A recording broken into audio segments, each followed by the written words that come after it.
screen.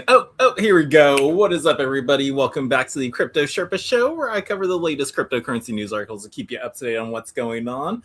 Sorry for being late today. I had meeting after meeting. It was a busy morning, but I'm here still bringing you that little bit of cryptocurrency news, what's happening in the space, so you know what's happening. Bitcoin was touching 90,000 today, which was awesome, but we're now currently at 89,200. So can we inch our way back up? I really do hope so. Technical analysis, though, are still showing sell neutral, though, in the oscillator. So for traders out there, does it say anything? But yeah, so Bitcoin, it's doing well. It's still holding up. I love it. Crypto bubbles are showing us that altcoins are having some movement here, which is nice, but just don't get shaken now in case there is another dip, because yeah, Bitcoin goes up a little bit, altcoins will go up or go down a lot. So always be careful with your altcoins out there.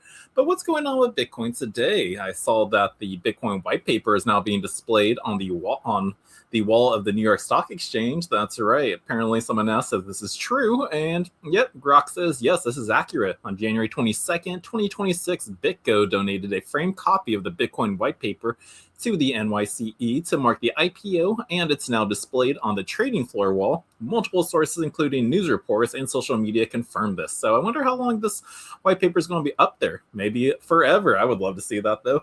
But if you're into Bitcoin, if you've never read the white paper, you really should, because like the first line, a purely peer-to-peer version of digital electronic cash without the need of an intermediary, middleman, nothing. So everyone should read the white paper if they have not done so. So that was pretty cool seeing that as one of these little Twitter posts I see up here. Also, a South Dakota lawmaker is reintroducing the Bitcoin Reserve Bill. This is HB 1155 and would let the state invest up to 10% of the public funds into Bitcoin, potentially $1.65 billion. Now, Representative Manhert's 2025 bill died with a 9-3 vote. He promised to return and delivered. Now, only Texas, Arizona, and New Hampshire have passed Bitcoin Reserve laws so far, so hopefully second time's a charm and South Dakota gets a Bitcoin reserve. So love it. I'll keep you guys informed on how this progresses. And lastly, in the Twitter news, Steak and Shake is adding more Bitcoins to the reserve. They added 5 million to their exposure with all the Bitcoin sales going into the company and their strategic Bitcoin reserve. So companies are still acquiring and using it. And I believe that was going to lead me into my first article on the nearly 40% of U.S. merchants now accept crypto at the checkout via PayPal. So first we had Square announcing their, was that Square? Yes. Square allowing Bitcoin payments to be accepted at all of their merchants locations. That was like 4 million plus people has the ability to accept Bitcoin. So I thought that was pretty awesome. But now here's another study coming from PayPal. So let's hear about this. So adoption has been strongest in the hospitality, travel, digital goods, and gaming industries. Millennials and Gen Z are proven to be the most crypto-savvy shoppers out there, because yeah, why not? So love it. So almost 4 in 10 U.S. merchants now accept cryptocurrency at the checkout, as customers have shown increasing interest in crypto for payments, according to a recent PayPal survey. Now, nearly 9 in 10 U.S. merchants stated that, and they've received customer inquiries about crypto payments. PayPal reported this on Tuesday, citing data from a National Cryptocurrency Association survey. Now, this survey was conducted in October with 619 payments strategy decision makers from across several industry participating. What we're seeing both in this data and in conversations with our customers is that crypto payments are moving beyond just experimentation and into everyday commerce, PayPal Vice President GMA Zabani said. So adoption is being driven by customer demand for faster, more flexible ways to pay. And once businesses start accepting crypto, they see real value. And it's so true, because like in the world right now, like crypto is like really taking away a lot of the power from the banks. Like they want you to do those credit card transactions, they get their fees. But hey, if you're using Bitcoin, accepting that as a payment, it's in your own self-custody wallet or your own reserve. And the fees are much cheaper than MasterCard, Visa, credit card, I think just combined. So again, so once businesses realize it and accepting it and realize that it's like a good thing to do, like again, like what was their number? They said like 4 million, or what was that number? Hold on. We're going back in the chart. So they said 619. I thought I saw like 4 million, 10 million, tens of US. I can't remember that same word. I say that. But no, the once they do that, there could be a lot of flow coming in with it. But the survey also found that 84% of merchants think that crypto payments will become mainstream in the next 5 years. And I could really see that happening for how fast we're moving. Crypto proponents say digital assets could play a growing role in everyday payments, particularly where faster settlements or lower cross-border costs are valued in. Like I was saying, once they realize it's cheaper to do so, they'll definitely make that switch. Now, though adoption remains uneven and an infrastructure complexity is still a barrier for many merchants, PayPal launched a crypto checkout tool in July that allows US merchants to receive payments with more than 100 cryptocurrencies, according to a survey's adoption. And the adoption is the strongest among large enterprises, while 32% of mid-sized businesses and 34% of small companies are accepting crypto now. Now, some larger US companies that accept crypto include Starbucks, Walmart, and Home Depot. And again, it's all here's the voting process on why they want it: faster transactions. Or no, these are advantages. So it's 45% faster. Access to and attraction of new customers will give them at least 45% as well. Enhanced security features, 41%, and then greater privacy for customers at 40%. So this is what gets increased if they accept it. Now, among merchants that already accept crypto, these payments represent 26% of the total sales, showing that customers are able and willing to pay with crypto when the option is available. Now, young shoppers are pushing crypto adoption. Millennials and Gen Z have so far proven to be the most crypto-savvy shoppers, while the hospitality and travel, digital goods, and gaming industries lead overall adoption. Now, here are just some of those leading industries. Hospitality and travel is at 81%. Gaming, digital goods, luxury, special retail is at 76%, and then retail and e-commerce is getting 69%. However, PayPal said that the crypto payment infrastructure needs to be simplified to reach the next level of adoption, noting that 90% of merchants said that they would try accepting crypto if it were as simple as a credit card payment. So what this data makes clear is that the interest in crypto isn't the problem, it's just understanding is, said Stu Alderodi, National Cryptocurrency Associate and President and Ripple Chief Legal Officer.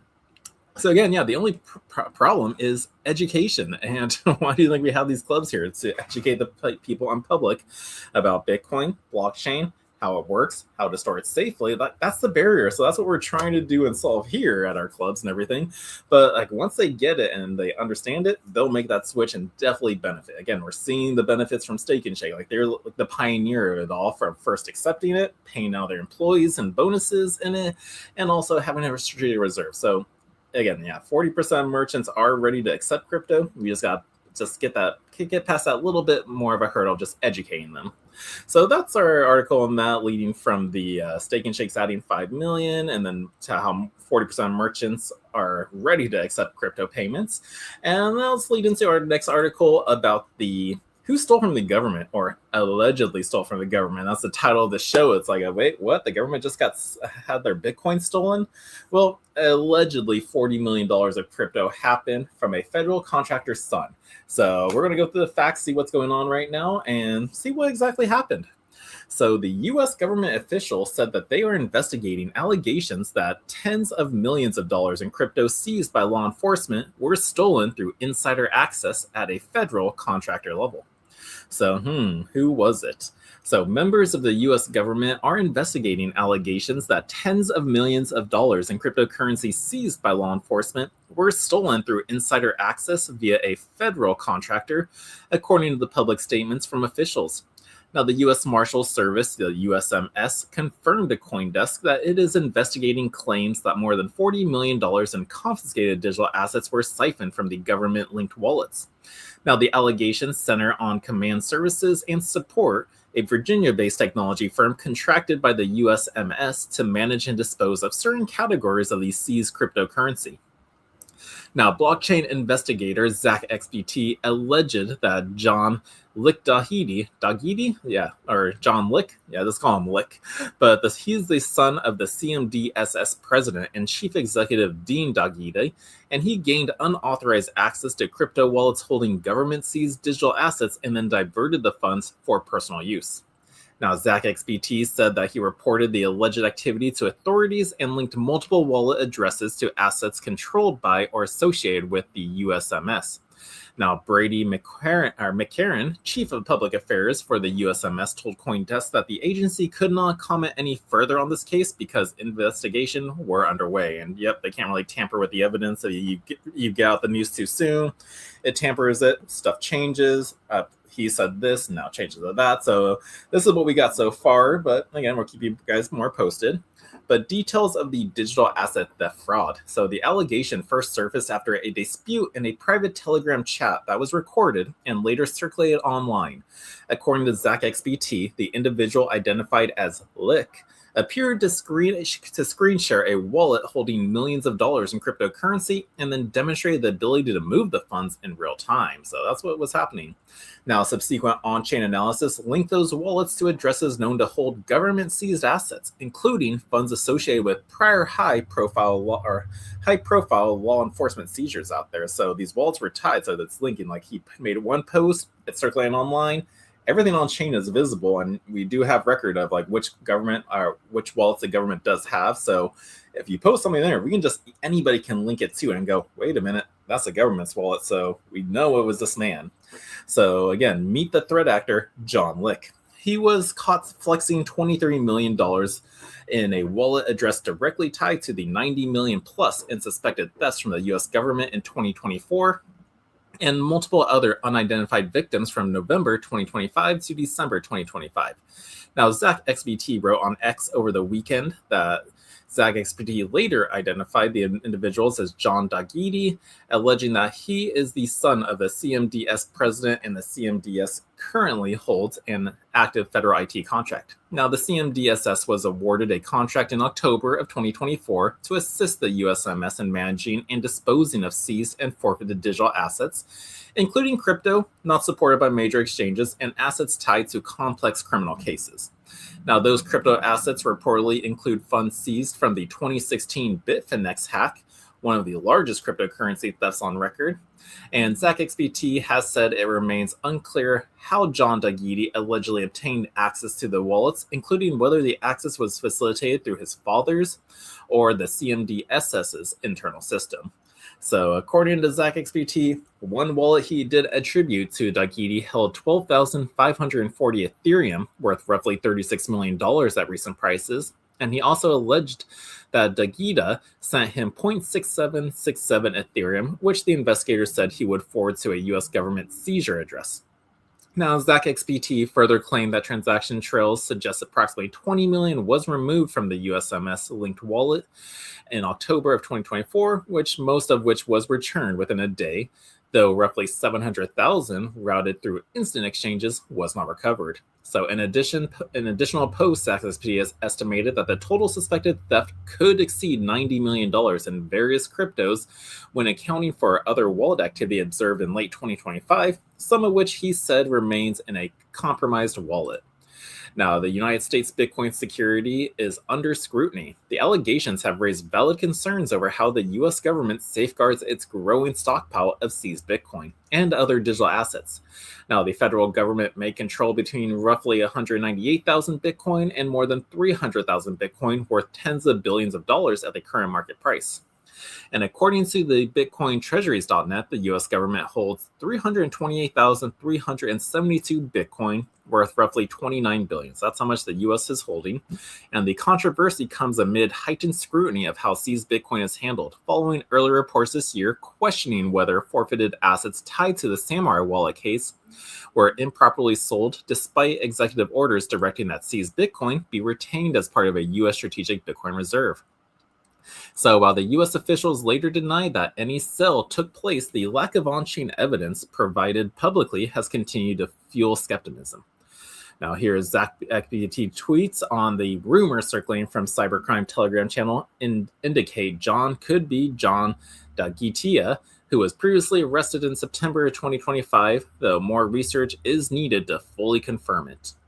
So, so that's just what's going on, guys. Just letting you know, if you're hearing that, wait a minute, did the government just have their crypto stolen, the seized ones? It's like investigations are underway, so I guess they did get him last year, and now the investigation is still going on. But yeah, so it just raises questions on how are they going to keep your crypto or their crypto safe? Why would I say Europe? But how can they keep the government's crypto safe? Like, something's going on there. They're going to identify what's really going on. What is that? Compromised wallet? Did you have actually access to the computer laptop, which could do it on that? So there's many ways that can happen. Investigations underway. This is just what we know. They couldn't disclose much because this is an ongoing investigation. So just letting you know on that, it was Lick or John Dagita's son, federal contractor to the government. And yeah, so that's what's going on there. And let's see, is there anything else really going on in the news? Again, this is a late episode. That was like the biggest article we had.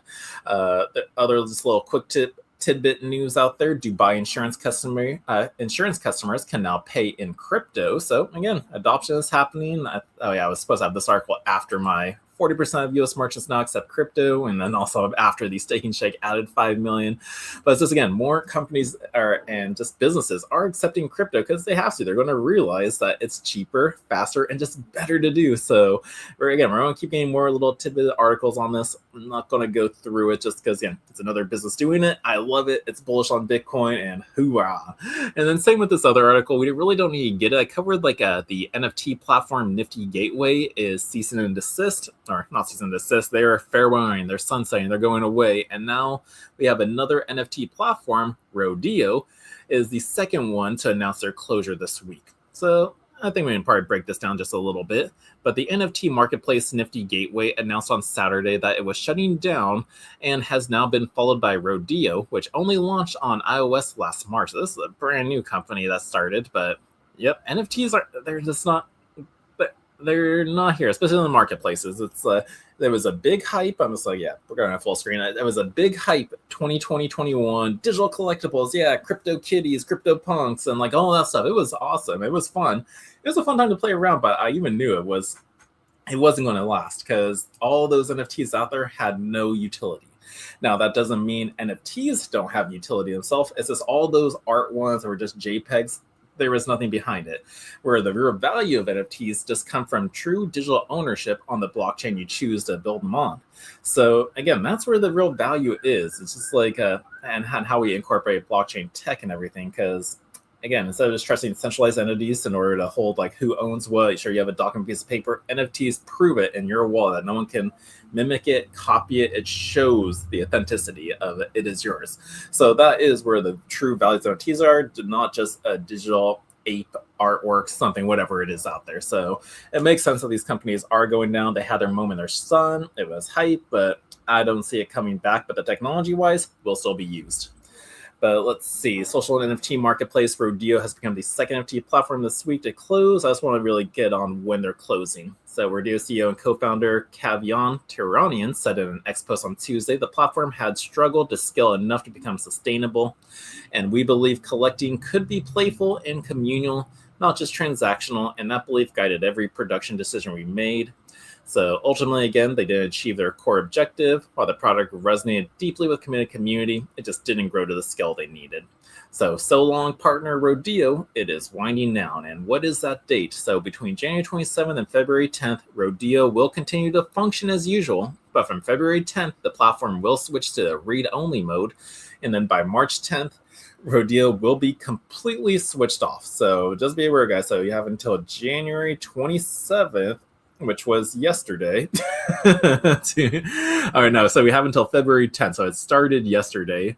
So there's a handful of days left a week. You can continue to use the platform as usual. So if you need to move those NFTs off, because I'm not sure if this is like Nifty Gateways where you could keep those NFTs on the platform, but they're saying you got to move them to your own wallet or elsewhere by X amount of date. So I'm not sure how this one was. If this was completely self-custody, you linked your wallet to it, there's your NFT. But if it was actually on the website, the platform itself, you will need to move those off, because otherwise after February 10th, it's just a view only. And then March 10th, the site is shut down and you will not be able to access it. So that was basically in the news. That NFT news pop-up is coming up a little bit more. So I wonder if there's going to be any more NFT platforms closing down. If so, I'll let you know. I didn't really see any scams going on today so far. So that's always a good news. But I always love giving you guys or showing you guys what scams are happening. So that way you're aware of what they look like, and that way you don't fall for it. So there was none of those going on lately. So that's always positive. Just again, stay safe out there from romance scams, the Bitcoin ATM scams out there where some social media person's getting to put money in an ATM and send them their Bitcoin. So always be aware of that. Be safe, be aware of phishing emails out there. This is when someone's pretending to be maybe your crypto wallet, maybe your exchange, maybe it's even your Amazon account. They're pretending to be them and sending you emails saying something's wrong. So be aware of phishing emails out there as well. And gosh, there's so many different scams out there, but those are the top 3 ones to really be aware of. But that is it really for the news I have for you today. Just the biggest one was who was stealing that $40 million from Bitcoin out of the seized government? Yeah, government contractor's son. So, But let's take a look at our fear and greed index. How are people feeling today? We are at a 37 right now, so I think that's down 2 points. So people got a little bit more fearful again, but that's always the good time to buy. When people are fearful, you buy. But when people are greedy, market could be due for a correction. So that's always how I like to view these charts out here. And Bitcoin's price at the end of this video is at $89,400. Woo! We went up $200 since the start of this video. But that is it though for the news, guys. I hope everyone has an awesome Wednesday. I gotta upload videos now. A Ben show, my show, and then I gotta get another stream set up for Woman's Voice of the Clara Bose. She's doing her show tonight at 5 o'clock. So I'm gonna get that all set up and ready to go. Everybody have an awesome day, and I will try to be here tomorrow at noon again to be on time. So everyone take care. I'll see you tomorrow. Peace.